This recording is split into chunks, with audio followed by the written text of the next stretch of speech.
Japan's most powerful earthquake ever triggers a monster tsunami.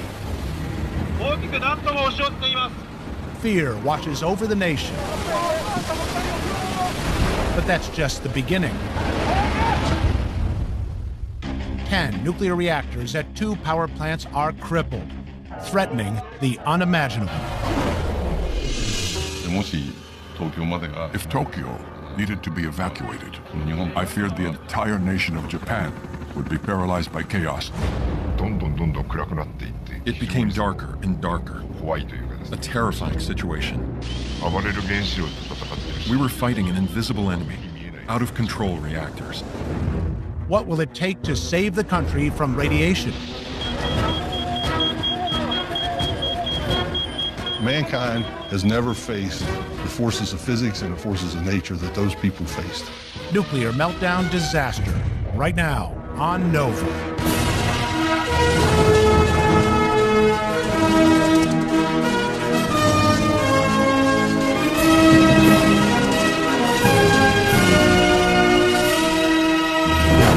Major funding for NOVA is provided by the following: the David H. Koch Fund for Science, supporting NOVA and promoting public understanding of science, and the Corporation for Public Broadcasting, and by PBS viewers like you. Thank you. And Millicent Bell, through the Millicent and Eugene Bell Foundation. Additional funding from the Montgomery Family Foundation.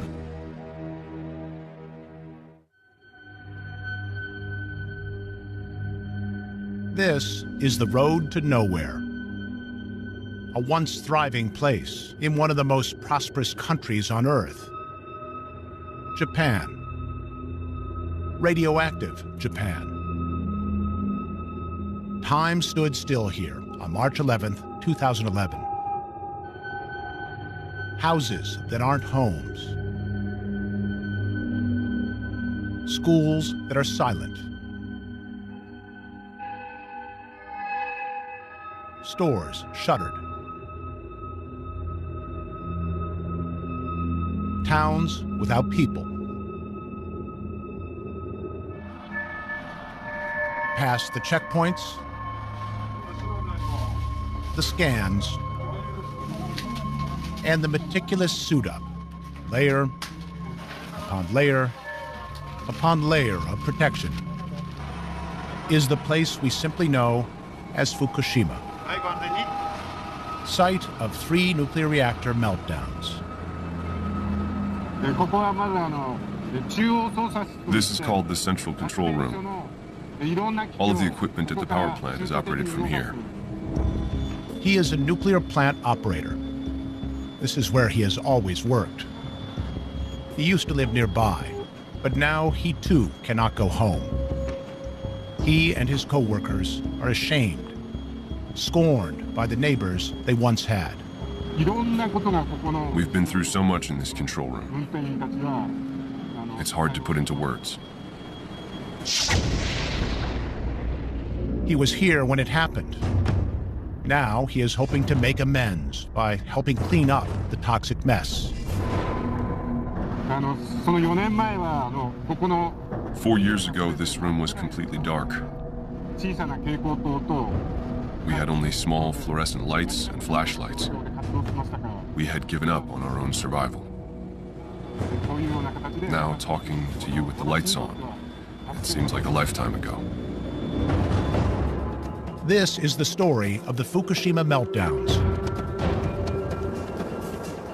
The infamous events at Fukushima Daiichi, or number 1, told by those who were there and risked everything.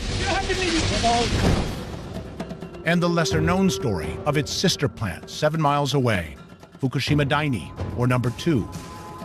It faced the same onslaught and challenges, but thanks to a little luck and a Herculean effort, it was saved from ending up like this. March 11th, a bad day for Japan and the world, could have been so much worse.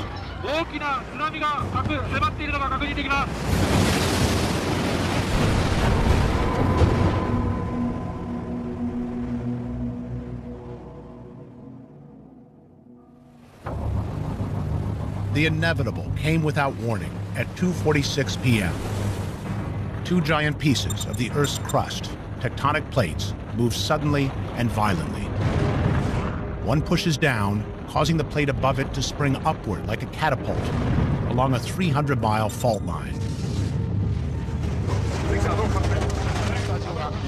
In a nation all too familiar with earthquakes, it is the largest ever recorded.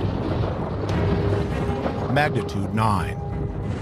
Propagating outward at 9,000 miles an hour, record-breaking seismic waves careen toward land and the 10 nuclear reactors at the 2 Fukushima plants.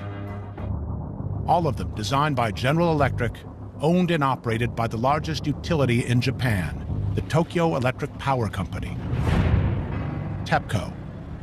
They are there to feed the insatiable energy needs of Tokyo. Suddenly, I heard the earth rumble like a fierce growl. It was an extremely intense earthquake, but it wasn't only strong, it was also terribly long. An American nuclear reactor service technician, Carl Pilateri, is there doing some upgrades. It was just one big hammer. The entire building was moving. Everything was coming down. The lights were crashing everywhere. And it just got worse from there, actually. In 1 nanosecond, just the entire floor went black.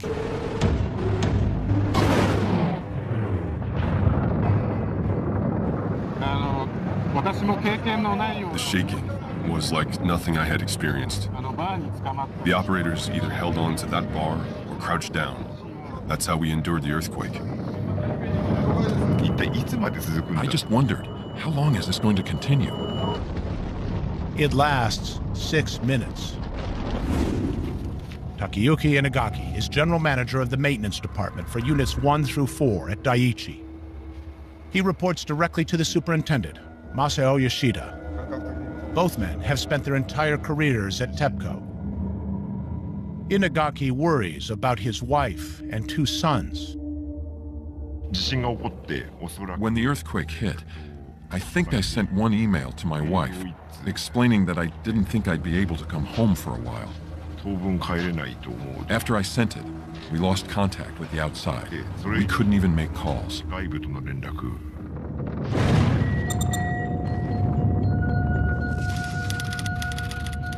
Seismometers at nuclear plants are designed to trigger an automatic emergency response after an earthquake. Power plant operators routinely drill for this, but it is still a risky, tense event. Called a scram, it is designed to put the brakes on the nuclear chain reaction of sustained fission. A nuclear reactor is fueled by uranium, an element that naturally splits apart, releasing neutrons. But uranium fission can induce more fission. When a loose neutron fires into a nearby uranium nucleus, it becomes unstable and quickly splits. Each time an atom splits, it generates heat.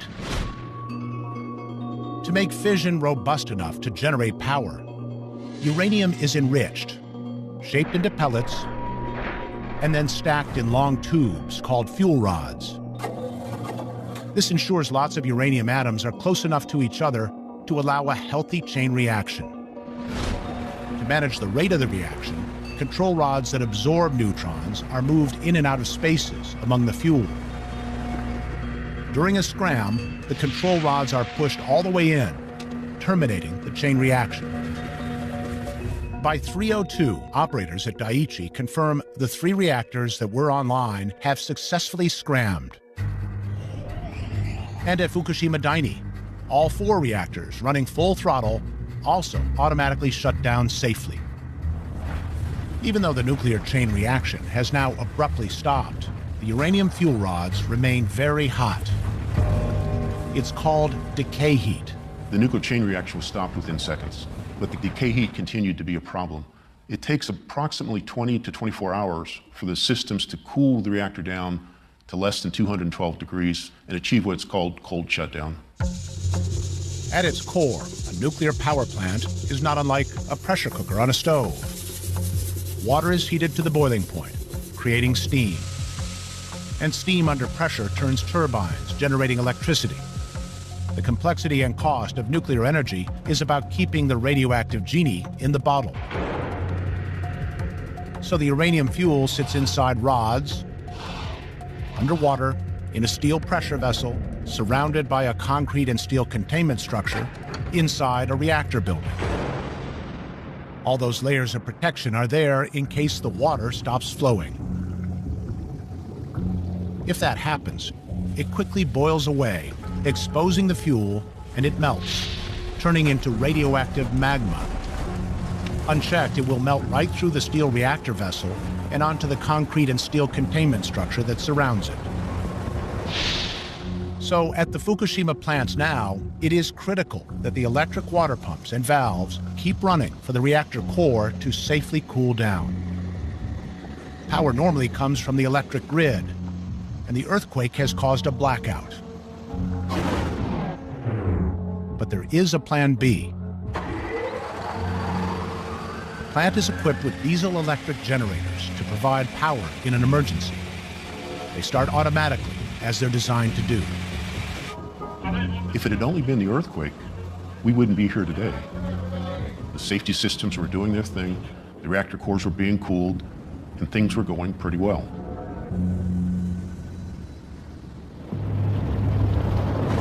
When the seafloor suddenly moves upward during the earthquake, it causes the water near the epicenter to rise with it. The giant swell is the start of a tsunami. Forecasters issue a tsunami warning. They predict 10-foot-high waves in Fukushima Prefecture. The main buildings at Daiichi and Daini are about 30 feet above sea level. So no one worries much about a tsunami.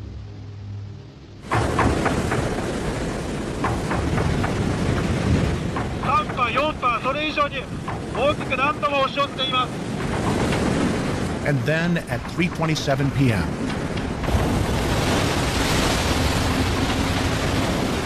the first of 7 giant waves crashes over the seawall. Then I saw the tsunami coming. I was on top of that hill, wondering if I was high enough.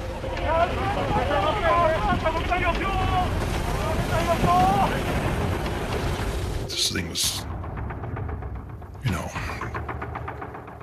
it was huge. The tallest surge of water is nearly 50 feet high, more than twice the height of the seawall. I assumed there would be a tsunami, but not one 50 or 55 feet high. I couldn't even imagine a tsunami like that. Fukushima Daiichi is inundated. 2 workers drowned, trapped in the basement of the number 4 turbine building. 6 generators, along with the wiring, switches, and breakers connecting them to the plant, are located in the basements of the turbine buildings for units 1 through 4. The floodwaters destroy them all. 2 additional generators behind Unit 4 are high and dry, but their switching gear is in the basement, ruined by the seawater. The generators would be useless. Meanwhile, 7 miles to the south, at the other Fukushima plant, Daini, or number 2, the crisis is equally dire. The big waves roll in, swamping key motors, wiring, pumps, and generators. Immediately after the tsunami hit, this room lost power. That's when I realized something very serious had happened. Naohiro Masuda is the plant superintendent on that fateful day. He began his career here at Daini, reporting for duty in 1982 while it was still being built. He knows it as well as anyone. This building is 40 feet above sea level. And since there was a power outage here, I imagine most of the buildings near the sea were damaged by the tsunami. From that point on, we knew we were in trouble. Operators in the control rooms give Masuda very bad news. Units 1, 2, and 4 no longer have any operative cooling systems. In nuclear power, we say stop, cool, and contain. These are the three most important functions. When I realized that we had lost cooling, I knew the situation was extremely serious. But what needs to be fixed? And how? He orders a team of about 40 workers to go out and inspect the damage. There were several hundred aftershocks that day. I really hesitated to give the order to send people out on site. They arrive in the rooms housing electric motors that run the pumps that draw seawater to cool the reactors. Cars had been washed right up to the door, and there were huge piles of debris. They said, "How could you have sent us to such a place?" Today, they have preserved some of the evidence of the flood that wiped out the motors and their wiring. Electrical supply systems are located in this room. The tsunami came up to here. Back at Daiichi, reactors 1 through 4 are now in total darkness, and things are quickly spiraling out of control. We were in the middle of dealing with the accident. Then, all at once, the lamps went out. All sorts of alarms were going off. All of those went out. Basically, a station blackout. Station blackout, the two most dreaded words in the world of nuclear power generation. At Fukushima Daiichi, reactors 1 and 2 not only lose the alternating current that powers the pumps and valves, but also the direct current, there to keep the instruments working. It became darker and darker. A terrifying situation. And the operators weren't sure what was happening. We couldn't even tell if there was water in the nuclear reactors. We were at the starting line of a race, but we didn't know if we need to run 100 yards or if we need to run a marathon. The oldest reactor at the site is Unit 1. It began operation in 1971 and is equipped with outmoded last-resort cooling systems called isolation condensers. The steam being produced by the hot reactor core was routed into this large tank of water. The water would cool the steam, convert it back into water, and it would drain back into the reactor core to be recycled over and over again. It is a passive system designed to work on natural circulation without any electrical power at all. So is it working? In the darkened control room, they don't have a clue. What they did not know at the time is when the power fails, the isolation condenser valves are almost completely closed, curtailing the flow of steam and water. When the isolation condensers failed on Unit 1, the reactor water level just started boiling away because it was no longer being cooled and maintained by the isolation condensers. If the isolation condensers are working properly, vents on the side of the reactor building would be releasing huge amounts of steam. There was steam coming out of the discharge of it, but they didn't realize it wasn't sufficient. So they thought they had more time than they did. Now there is nothing to stop the meltdown.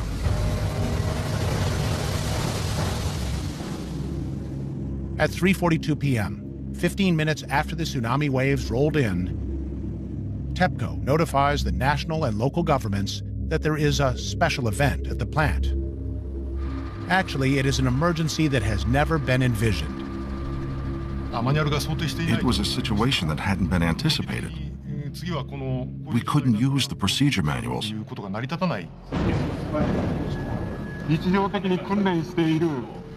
What was happening was beyond what we trained for on a daily basis. Using what little information we had to decide immediately, what can we do? What should we do? It was a race against time. They desperately need power, but from where? TEPCO dispatches generator trucks, but they are slowed by earthquake and tsunami wreckage. When they finally arrive, late on the 11th, damage to the plant's electrical system makes it all but impossible to connect them. So they must improvise, hoping to jury-rig their dead instruments back to life by raiding the parking lots. grabbing as many batteries as they can from buses and cars.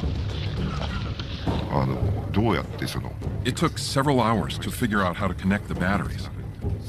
They had the schematic wiring diagram, and they were furiously examining it for several hours. We ended up wasting a lot of time. Meanwhile, the water is boiling away fast in Unit 1. But how fast? 6 hours after the tsunami at 9:19 p.m., they finally get the batteries and some portable generators rigged so the instruments can flicker on. The gauges show the water level in Reactor 1, normally 20 feet above the top of the uranium fuel, is now only 8 inches above it. They pencil in a running record of the water levels right beside the gauge. But the pressure in the vessel is so high it causes inaccurate instrument readings. They learn later the uranium fuel had actually been exposed for 3 hours. It's becoming more like a lava flow from a volcano. So it overheated, melted, released the radioactive contents, and started falling into the bottom of the reactor vessel. In Tokyo, Japan's Prime Minister, Naoto Kan, worries that he might have to order a mass evacuation from Fukushima all the way to Tokyo. 50 million people. If Tokyo needed to be evacuated, I feared the entire nation of Japan would be paralyzed by chaos for quite a long time. At 9:23 p.m., he orders everyone living within 2 miles of Daiichi to evacuate immediately so TEPCO can prepare to vent some steam. Radioactive steam. At this stage, radioactive iodine-131 is the isotope of greatest concern. It is linked to thyroid cancer. Children are most vulnerable. We knew we had to vent, but the question was how. There was no electricity, and the valve was pneumatic. We needed an air compressor to open it, but we didn't even have that. Khan becomes increasingly frustrated and impatient. Even though we approved it, many hours went by and they still had not vented. We asked them why. A specialist from TEPCO told me, I don't know the reason. Much of the information he was getting from his government and the utility turned out not to be true, and he had no source of independent knowledge of what was going on in those reactors. Khan decides the only way to know for sure is to go there. And so early on the morning of March 12th, he flies to Fukushima Daiichi. He passes over mile upon mile of utter devastation from the earthquake and tsunami. Nearly 16,000 are dead. He lands at Daiichi just after 7, about 15 hours after the tsunami. I met with Superintendent Yoshida for 45 minutes. While he explained the situation on site, I could see that he was a person who could be trusted. The Prime Minister endorses the superintendent and his plan. Yoshida vows to begin venting at 9 a.m. But there is much to do and much to consider. To go into a pitch-black reactor building with the containment vessel pressure so high, I don't know if I should say it, but it felt like we were putting together a suicide squad. To open the vent, they need to manually turn 2 valves, one in the basement and another on the 2nd floor. At 9:04 a.m., a pair of workers makes their way through a dark labyrinth to the 2nd floor of the Reactor 1 building. It takes them 11 minutes to open the valve. 9 minutes later, a second team heads for the valve in the basement. They get to a point about midway and the radiation is higher than they thought they'd get. They basically had drawn a, if radiation gets to this point, we'll go back. Well, they got to that point before they got to the valves. They abort their mission. In the emergency response center, they realize they must find a way to open the vent remotely. They scramble to find an air compressor that can be attached to the pipe that blasts the valve open. Finally, at 2:50 p.m., steam starts rising from the exhaust tower, and the pressure starts dropping. Could the worst be over? Actually, it is just about to begin. At Daini, where the power is still out and the reactors are getting hotter, there is a stroke of luck. There is power inside the radiation waste building behind Reactor 1. But they need it down by the water. Now Hiro Masuda decides to lay cables, hoping to restore cooling to the reactors. Each of the 4 reactors needs 3 operative pump motors. They need to lay 5.5 miles of cable to connect them all. He needs supplies urgently, at least 50 big spools of heavy-duty cable. Masuda orders the cable, but the shipment is delayed. The police were busy redirecting traffic for evacuations. And when the truck hit those detours, it wound up going in the completely wrong direction. While they wait at Daini, the crisis is getting much worse at Daiichi. Uranium fuel rods are encased in zirconium. If it gets too warm, there's a chemical reaction between the zirconium and the water or steam to produce large amounts of hydrogen. The containment structure on a boiling water reactor is sealed with a dome-shaped top that is removed for refueling. The pressure in Reactor 1 is now so high that it slightly lifts the top. The hydrogen escapes through the gap and into the reactor building, where it mixes with air. It would be just a matter of time before the highly flammable gas would explode.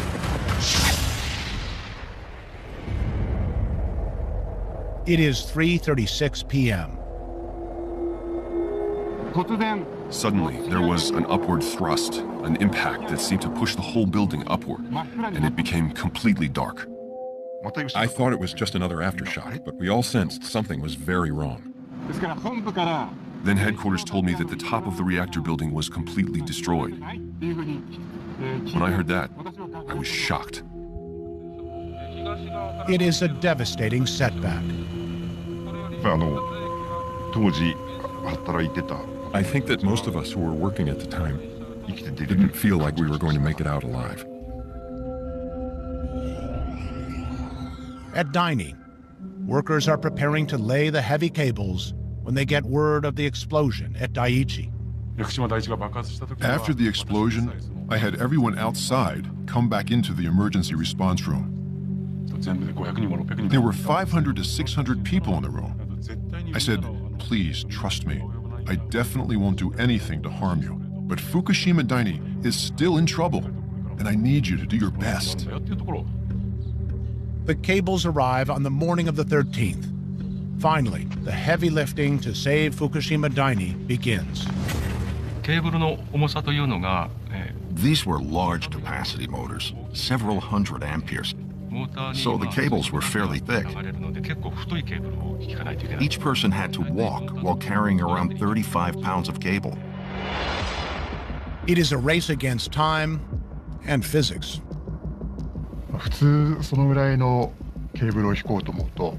Normally, if you wanted to lay that much cable, it would take you about a month.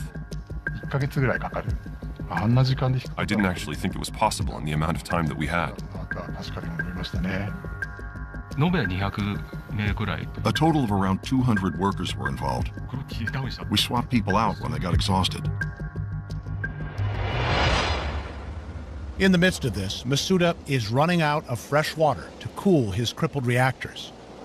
He asks TEPCO headquarters for a shipment. I asked Tokyo for 4,000 tons of water. But instead, they delivered 4,000 liters of bottled drinking water. That made me realize that we were on our own. We couldn't count on Tokyo. So we started looking for water. He remembers a creek used as a water supply during construction of the plant. Workers repair the leaky old pipe with a scavenged bicycle tube. At Daiichi, events are still overtaking them. As the dust settles at Unit 1, they learn 5 workers are injured. With freshwater reservoirs exhausted, they scramble to inject seawater into the reactors. By 7:04 p.m., success. But using corrosive seawater means the reactors will surely be destroyed. TEPCO headquarters tells Superintendent Yoshida to stop while they seek government approval. Yoshida does this very dramatic thing where on the video conference, he orders the people to stop the seawater injection. Before that, he called them over and said, I'm going to order you to stop the seawater injection. Ignore that. That's just for Tokyo. You continue seawater injections. Personally, I think that the decision that Superintendent Yoshida made was the right one. If we had stopped the seawater injection at that point, I think things would have been much worse. In the meantime, Unit 3 was becoming unstable. Now our mission was, don't let Unit 3 turn into Unit 1.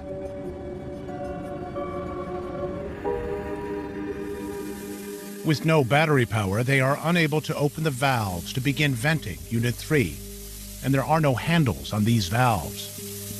So they grab car batteries, hoping to open them from the control room. By 9 a.m. Sunday, March 13th, the Unit 3 reactor core is exposed and melting. The pressure keeps rising. Fearing another hydrogen explosion, Yoshida orders workers to retreat to the Emergency Response Center early on the morning of March 14th. But the pressure plateaus, and he lifts the order an hour later. We alternated between deploying and pulling back workers because we were afraid of another hydrogen explosion. Unfortunately, we had close to 50 people positioned around Unit 3 when the explosion happened.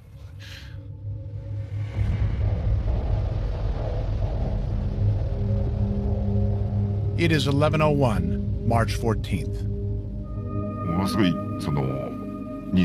Since there were so many people out there, I was really afraid for their safety. I thought to myself, it's very possible someone was killed. Then, one by one, people started to trickle back. They were all very pale in the face, and some were bleeding. When Unit 3 explodes, 11 workers are injured. Amazingly, no one is killed. And when we finally accounted for everyone, that's when we noticed the water level in Unit 2 was dropping. It seems inevitable that Unit 2 will be the next to blow. At noon on March 14th, an hour after the explosion at Unit 3, the water covering the hot radioactive fuel begins to drop precipitously. An hour and a half later, the emergency backup cooling system fails. Superintendent Yoshida quietly tells a few trusted workers to prepare buses for an evacuation. For now, he has no choice but to order his men back into harm's way. After the explosion of Unit 3, he begged us to again go to the field to save Unit 2. It was very impressive. But by 6:22 p.m., the water is gone. The uranium fuel is completely uncovered and melting. Again, they try to use car batteries to open the vents and relieve some pressure. No luck. From the 14th until early in the morning on the 15th, it was really... How can I describe it? It was like being in hell. As day breaks on the morning of March 15th, they hear a loud explosion. But it is not what they dread. It is a complete surprise. There has been an explosion in Unit 4, but this reactor was shut down for maintenance when the tsunami hit. What could have happened there? And what saved Unit 2 from blowing up? The investigation will have to wait. Superintendent Yoshida orders an immediate evacuation of 650 workers. He and nearly 70 supervisors would stay. In the confusion, they become known as the Fukushima 50.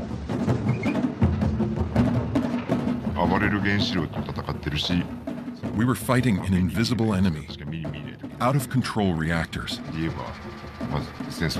It was like fighting a war.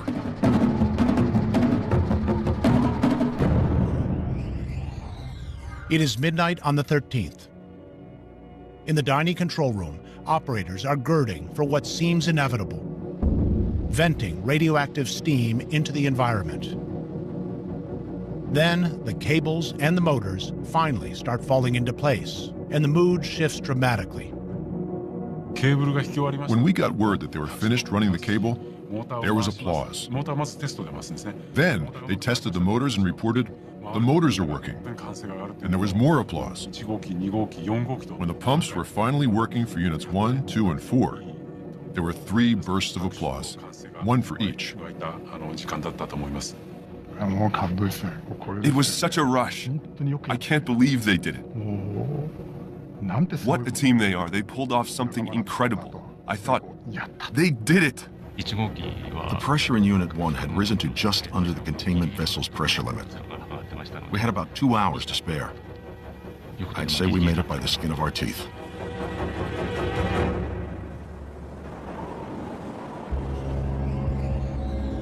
At Daiichi, Superintendent Yoshida has now lifted the evacuation order, and workers that had fled start to return. Things had bottomed out, and for the first time we were able to catch our breath. Then we started to worry about cooling the fuel pools. The pools are high up in the reactor buildings, there to store both spent and new uranium fuel. There are more than 3,100 fuel bundles, millions of uranium pellets, in the pools for units 1 through 4. They are not inside the containment vessels, and there are no emergency pumps to keep them full. Should the pools go dry, the rods could overheat and catch fire in the open air, releasing a huge amount of radiation. This is the worst-case scenario that has haunted Prime Minister Khan. It could force him to order a mandatory evacuation of everyone for 150 miles or more. Tokyo, uninhabitable. Maybe for decades. It is hard to fathom.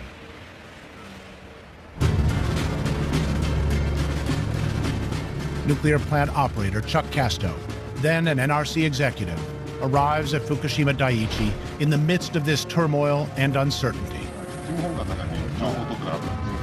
The biggest challenge right away, as soon as I stepped foot on the ground, was should people take lethal doses to stop this accident?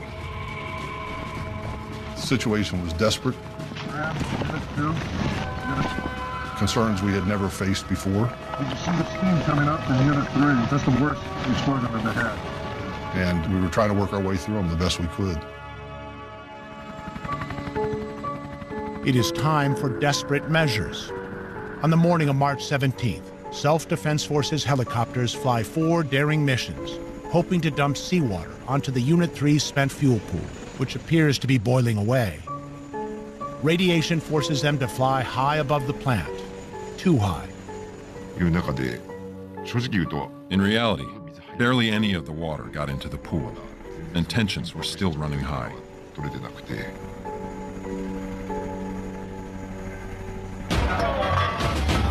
So they turn to an elite rescue squad from the Tokyo Fire Department.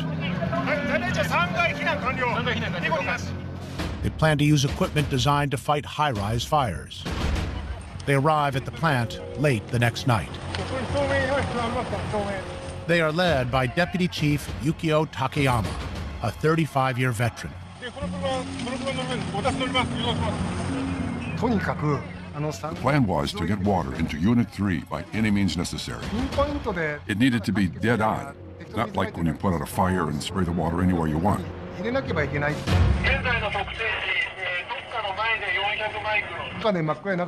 2 thoughts kept running through my mind. Please be over soon. And what will I do if this place explodes? I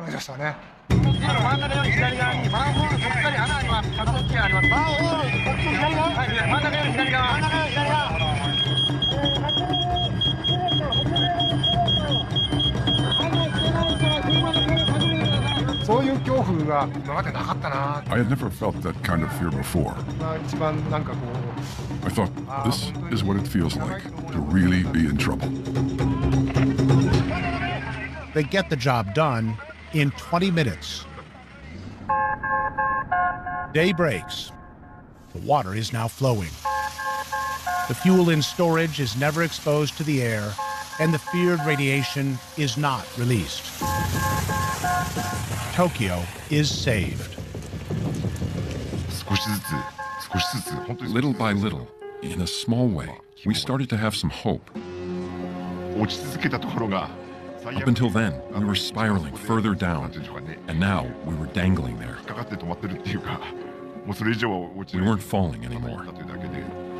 For the first time in days, Takayuki Inagaki finds the time and a working phone to call home. My wife asked me, "Are you okay?" I could tell she was very emotional from her voice. I said, "I'm alive for now, and I have all my limbs. Please take care."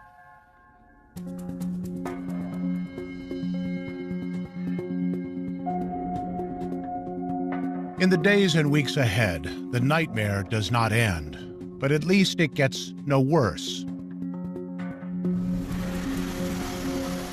Concrete pump trucks unleash steady torrents of seawater onto the fuel pools. Power is fully restored to the plant, finally, on March 21st. By June, they install a complex filtration system to remove cesium from the water washing through the radioactive debris and flowing into the Pacific. And slowly, the answers start trickling in. Why did Unit 4 explode? It used the same vent stack as Unit 3. When hydrogen built up there, it seeped into Unit 4 via a shared duct. Why didn't Unit 2 blow up as they feared? They realized the explosion at Unit 1 knocked out a door near the top of the Unit 2 reactor building. It allowed hydrogen and radiation to escape Unit 2. While it was venting, the wind shifted toward land, sending the highest concentrations of cesium to the northwest. The fallout will linger for decades. 8 months after the earthquake and tsunami, reporters tour Fukushima Daiichi. Superintendent Masao Yoshida tries to downplay the worry. The plant is stable enough for local residents to have peace of mind. However, it's still very difficult to work under the current conditions. Yoshida had been reprimanded by his TEPCO superiors for disobeying orders and injecting seawater during the worst of the crisis. What about his workers? 6 that ventured into the reactor buildings trying to open the vent valves got the worst doses, as much as 678 millisieverts of radiation. 5,000 millisieverts is considered lethal, and 250 is the maximum normally allowed for nuclear plant workers in an emergency. The cancer risk for those 6 Daiichi workers is undoubtedly greater in the long run. But during that fateful week, they all believed there was no long run for them. To be blunt, there were a number of times that I thought I would probably die. We couldn't predict anything. The worst-case scenario for the meltdown was that it would get out of control. I felt that this was possible.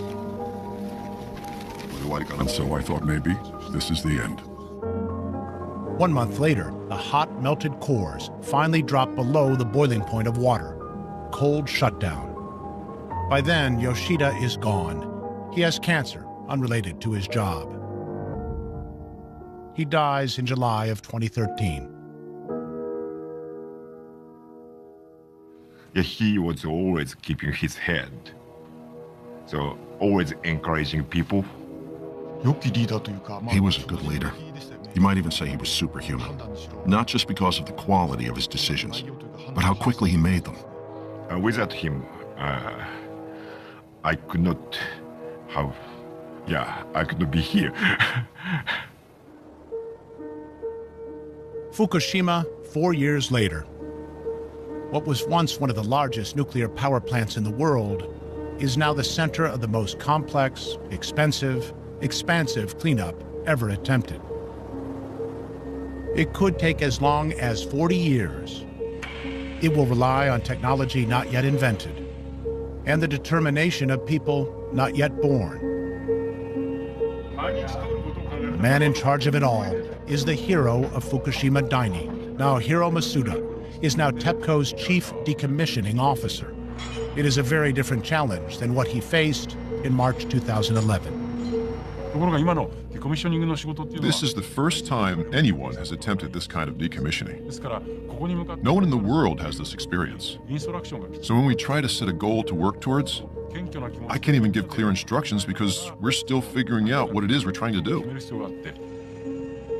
This is not Chernobyl, hastily abandoned, encased in a tomb and encircled by a fence.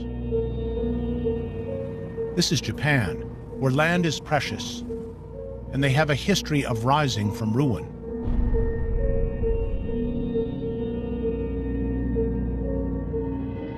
Here they hope to erase the painful past, and maybe one day return to their homes. I was born and raised in this area, the same area where we were decommissioning.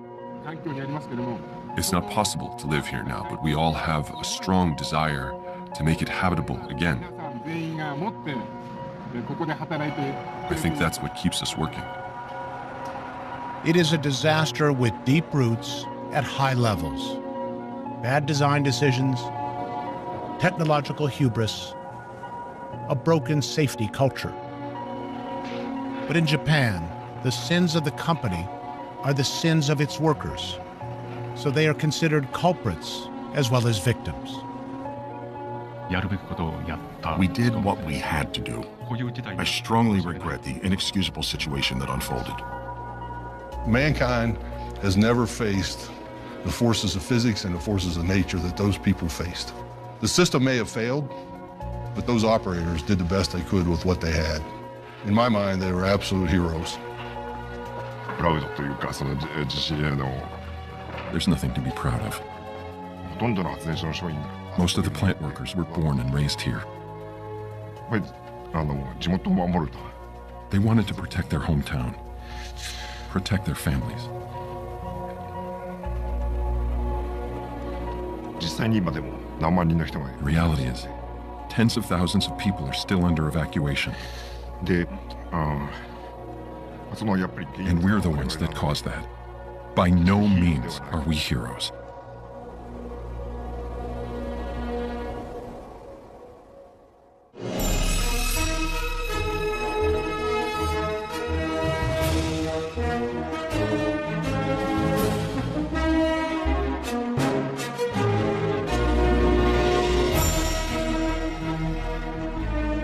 This Nova program is available on DVD. To order, visit shoppbs.org or call 1-800-PLAY-PBS. Nova is also available for download on iTunes.